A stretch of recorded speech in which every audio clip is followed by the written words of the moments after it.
Are you working on a home renovation project and you've come to the point where you want to install some quality wood trim like this red oak base molding I've got here that I want to install in a hallway in the basement? You track down some really quality trim, it's really nice looking, and now you want to get it finished so that it holds up and it looks great. Well, you've come to the right place. Fred here with Make This Your Project, and today we are going to prepare this wood for stain, get it stained, and then we're going to varnish it with a couple of coats of varnish so it's ready to install in a basement where it won't be bothered by moisture once it's in there. And here are the things you're going to need. You're going to need some mineral spirits or paint thinner, a really high quality stain. This is the stain that matches everything else I've done in the house, and a really good high quality semi-gloss polyurethane varnish. I like semi-gloss because it doesn't have that real high sheen to it. You're going to need some rags, preferably. You're going to have some flannel on hand and use that. I find that always works the best. A couple of brushes to put stain and varnish on with, and some 150 or possibly 180 grain sandpaper, depending on the nature of the wood you're dealing with, to get the manufacturing roughness out of here, get it smoothed down and prepared to take some stain. Let's get started on the first step of sanding and getting this wood ready to go. When I'm doing a project like this, even though I have a really good belt sander and a couple of good palm type sanders, I like to stick with the old sanding block, my old 3M sanding block. Take a regular piece of sandpaper and you can cut it into 4 strips to stick in this, and then it gives you a little more control because you're not trying to do a really rough sand job on here. You're just trying to smooth out any imperfections from the manufacturing process, like along the edges and so forth. And then I take a piece of sandpaper that I can mold around my fingers to get any contours in the wood, like where this colonial feature is cut into the molding. And it's pretty simple. It doesn't take me very long. I just go up and down the full length of the board very lightly. I don't really apply that much pressure, and it takes out any roughness, and you can feel it. Run your hand over it first, and then after you sand it, feel how much smoother it is. Thing to note, I'm working with oak today. Oak can be very sensitive to sanding because it will very easily raise the grain where the dark grain is by removing more of the light material. You want to be very careful of that. Pine does not do the same thing, and pine is very tough to stain. You don't really sand much away when you're working on pine, but with oak, you can over sand and damage the wood. So you're going to use a very light sandpaper with a very light touch, and you go along the edges. You want to break that sharp edge so that it takes stain. If you leave that sharp, full 90-degree edge, it won't stain very well, and it won't stay on. It won't take the varnish well. So I go back and forth the full length. I do that. Then I take this piece here, little edge of it, work it along where that cut is on the contour, then take my finger and work it into the scallop here, that groove, and then work my way along the top edge. Once again, same principle. Cut that sharp edge on the top so it'll take stain and varnish really well and stay put. So I'm going to do that to all 3 of these, get them smoothed out, and then we'll get ready to stain. After you've finished your sanding, the next critical step in this finishing job is to get the dust off of here. And you want to get the bulk of the dust off, just use a vacuum cleaner to get that done.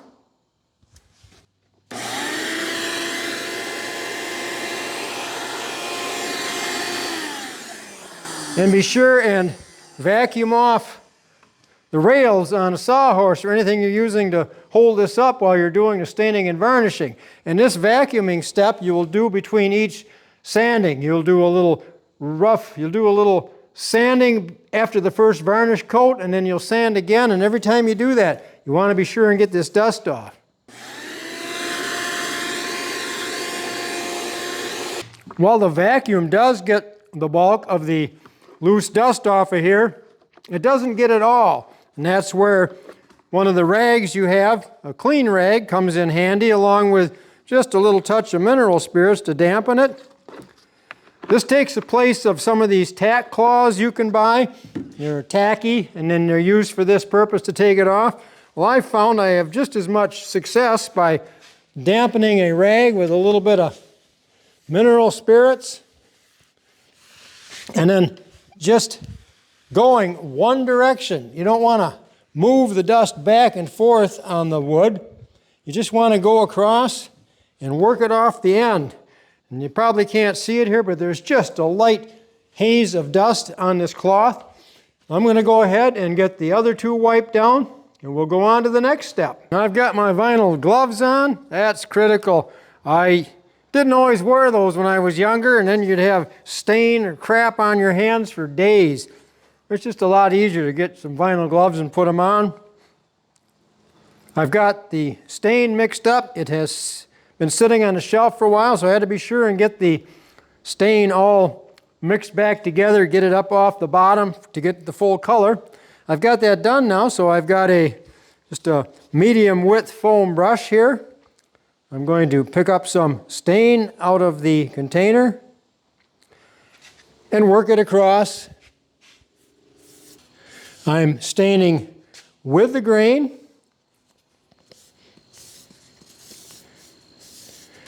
And just moving it along the wood.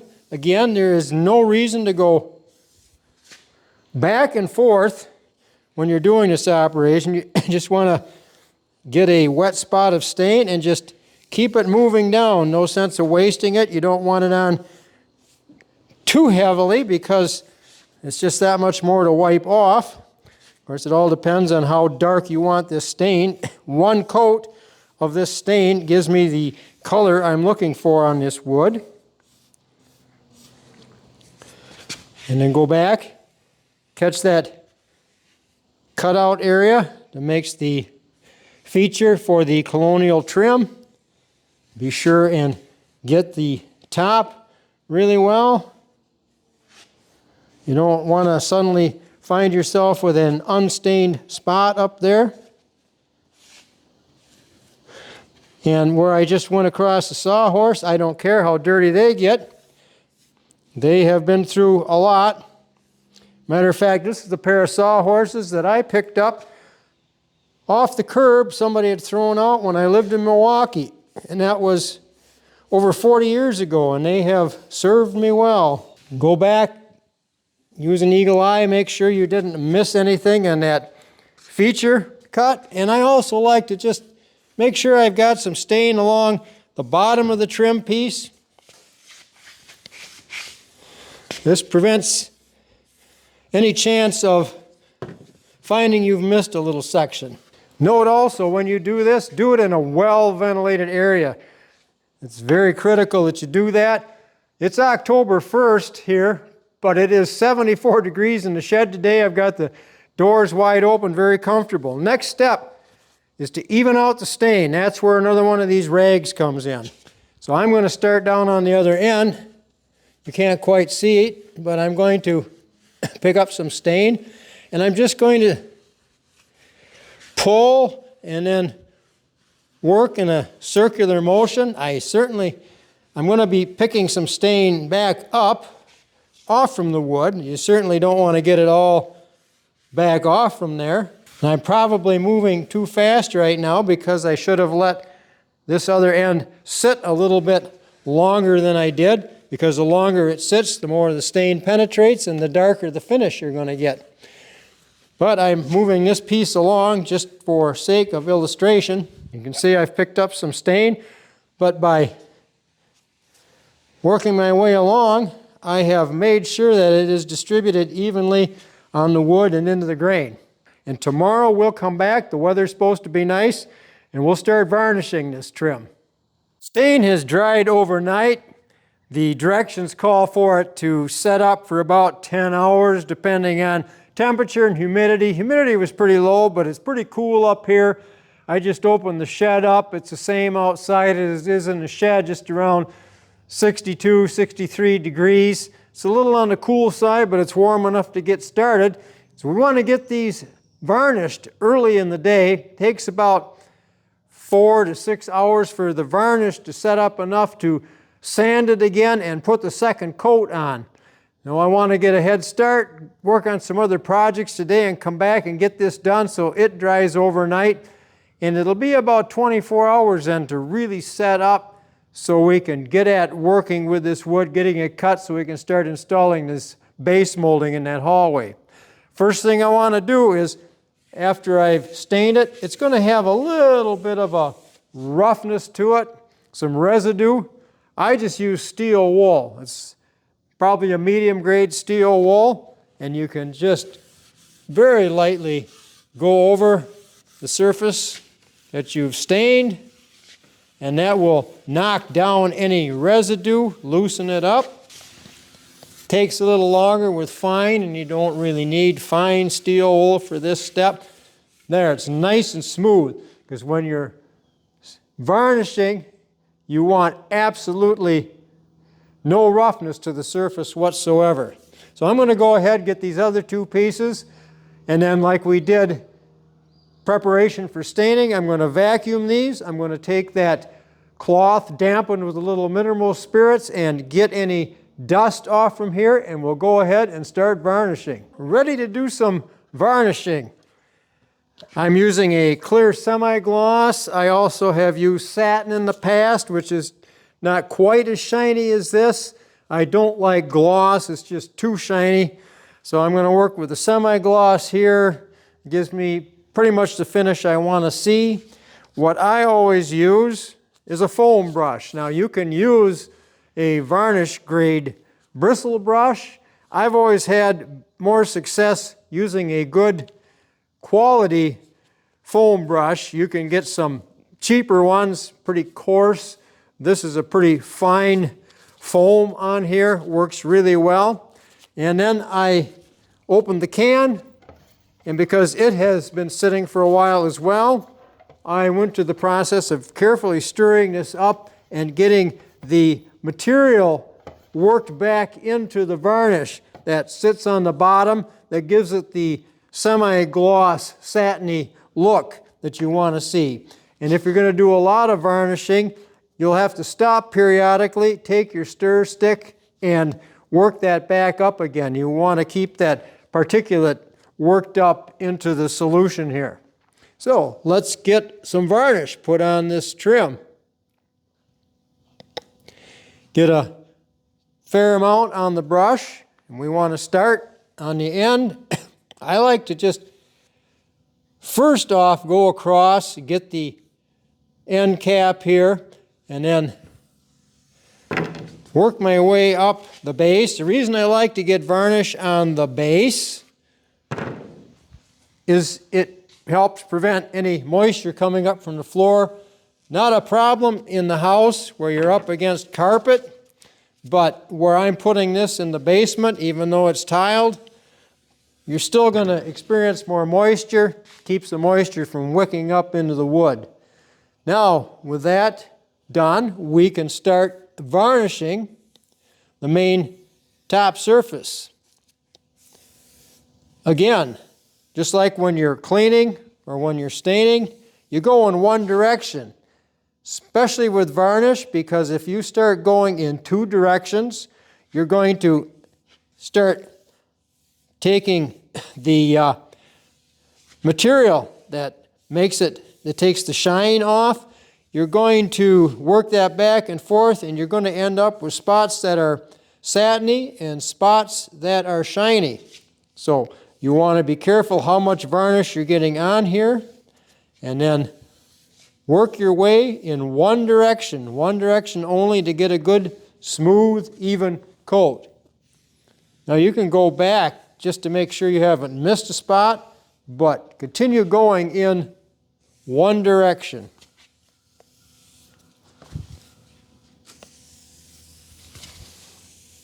The reason I do the bottom and the top surface first is because if there's any overlap, any liquid on the top, this coat here will smooth that out. And if you get a little dribble down the side, you can always clean that up later. This surface that's exposed that everyone will see is the one that you really want to get nice and smooth and even. Okay, I've worked this all the way down. Before it sets up, I'm going to now take a full continuous pass on this piece, one end to the other without any interruption. That'll get rid of any laps.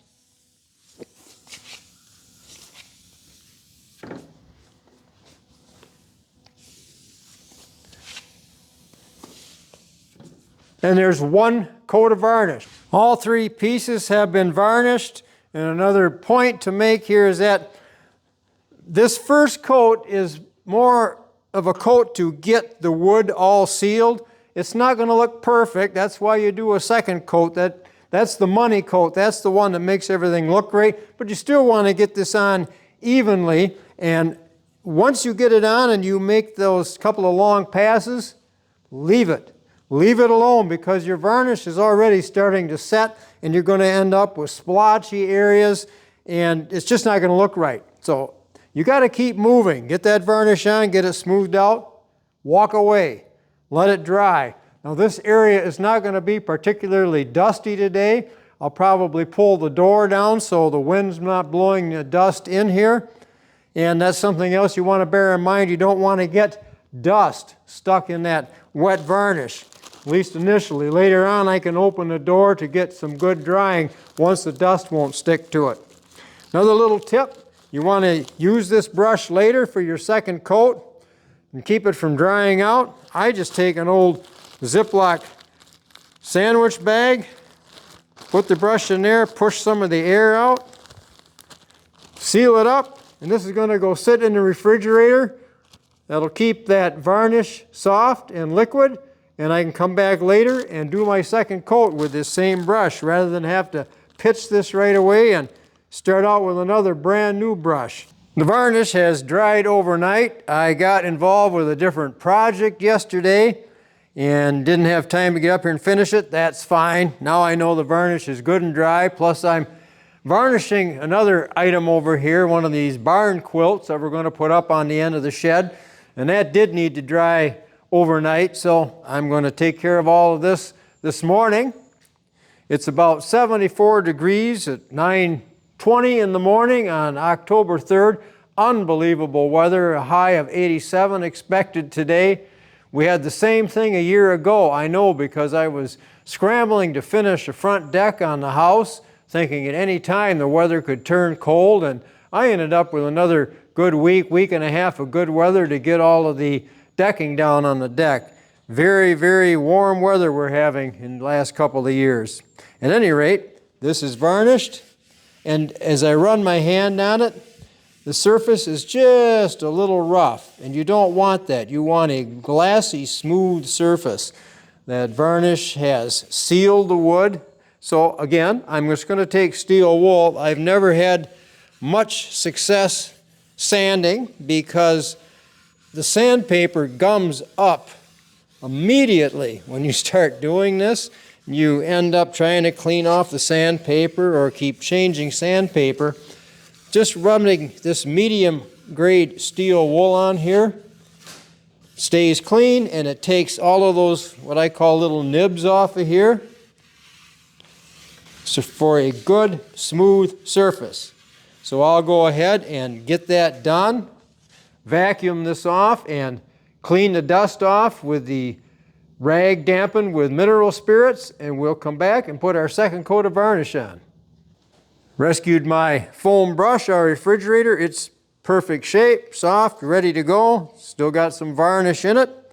Got my varnish stirred up again, so it's all in solution. The powder is all in solution to give it that semi-gloss, satiny look. And we'll go ahead and get this varnished. I'm getting help up here this morning from Molly the cat. She's already caught one mouse and working on the second. In the fall, the mice move into the shed, and we both keep busy trying to keep those under control. I don't like them in the vehicles. And she does a pretty good job. She's on the hunt again. Senses another one. It's kind of hard to have a place like this out in the country without having a cat or a dog or both. We had tons of cats on the farm when I was a kid, and they were kept gainfully employed, keeping mice out of everything. Some were real buddies, and some were so wild you couldn't even get close to them. But cats and dogs are useful. And just like that, with a few strokes, we have a top coat of varnish, a finish coat on here. Note that I was going much faster, and that's because the wood has been sealed and the varnish goes further. And I move quickly to get the coverage done, and I'm going to let that dry. Get the other two done, and we will have varnished pieces of base to start cutting and installing by the end of the day, but I'm just going to leave these sit again overnight because I have a lot of other things to be doing, and then I know the varnish is good and set up. If you enjoyed this video, gave you some pointers on varnishing, and this is the method I have used for many, many years. The entire house here, top to bottom, all the trim, some of the trim I made myself, and the doors, all been varnished using this technique, and it all turned out really well. So this should be a good pointer for you if you're looking at doing some varnishing. If you did get some good out of this, well, please click like and consider subscribing to our channel to see more things, like even putting these baseboards in the hallway once I get that hallway painted and straightened up. Once again, thanks for watching. Enjoy your projects and take care.